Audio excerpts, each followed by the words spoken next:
Even the darkest night will end and the sun will rise. Suicide is 100% preventable. A fight against suicide series to make you capable to save a life. Overcoming violence in relationship. Step 1. Determine if you are experiencing domestic violence. Domestic abuse can be emotional, mental, physical, sexual, or a combination of any of these. Abuser can go long stretches between episode of abuse and be loving and attentive when they are not abusing. Because of this, some victims might feel unsure if they are truly experiencing. Regardless of how frequently someone might make you feel scared or in danger, if they do not make you feel that way, you are in an abusive relationship. Not all abusive relationships start out that way, and sometimes it can take months or years before an abuser begins his or her violent behavior. Sometimes controlling and manipulative behaviors develop so gradually that the victim might not be able to pinpoint when the relationship took a turn for the worse and became violent.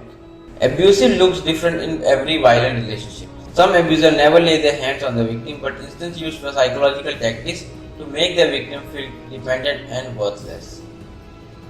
Step 2. Tell a trusted friend, family member or professional.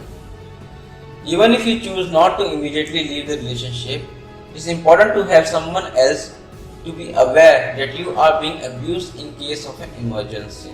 You may wish to set up a safe word or code word to be used if you need them to contact help for you.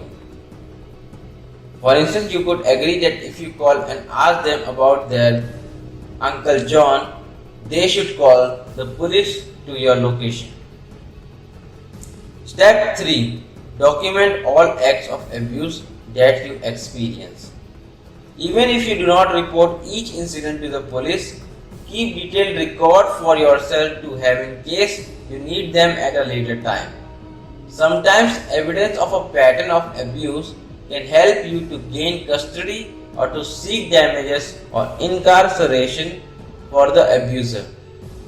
Evidence of abuse can also help you get a restraining order. Keep a large envelope in which to store evidence of abuse. You can give this envelope to your trusted friend and ask him or her to keep it at another location to prevent your partner from finding it. If you do not have someone to leave it with, be sure to put it somewhere that your partner will not find it. Write down the date and time of any incidents that occur and whether they involve physical, sexual, emotional, financial or other types of abuse.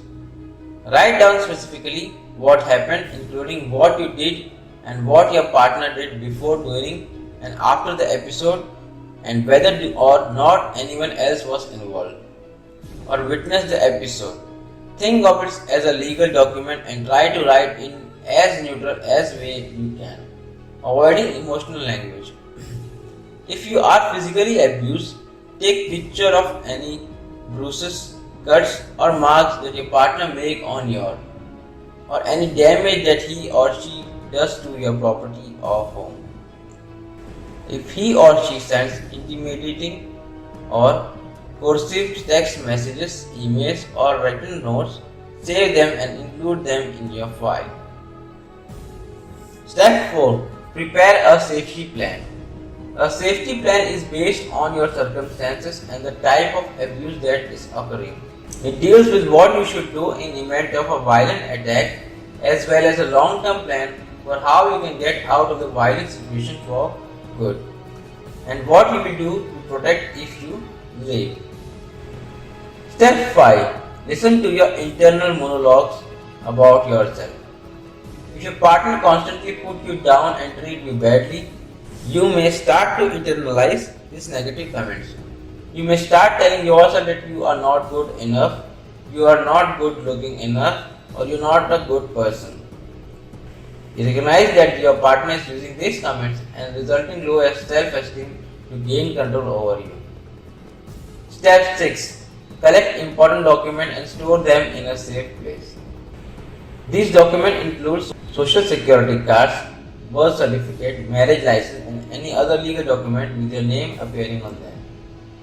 If children are involved, include their personal information as well, such as birth certificate, social security card, tribal identification card, medical and vaccine records, school records, etc. If you are unable to store the original, you may wish to make copies of them and store those. When you have told a trusted friend that you are being abused, give them a copy of these documents to keep for you.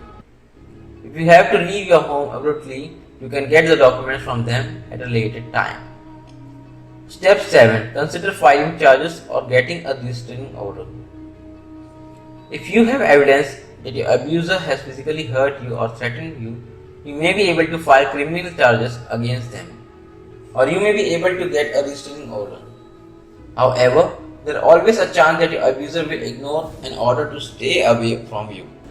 So don't let that give you a false sense of security. Do your best to hide your location from your abuser. Keep a phone on you at all times. If your abuser does find you, call emergency service right away. Sometimes the police won't be able to do anything if there is not an active threat, but you will at least be documenting the situation. And if your abuser sees you calling the police, they may be more likely to leave you alone. Thank you.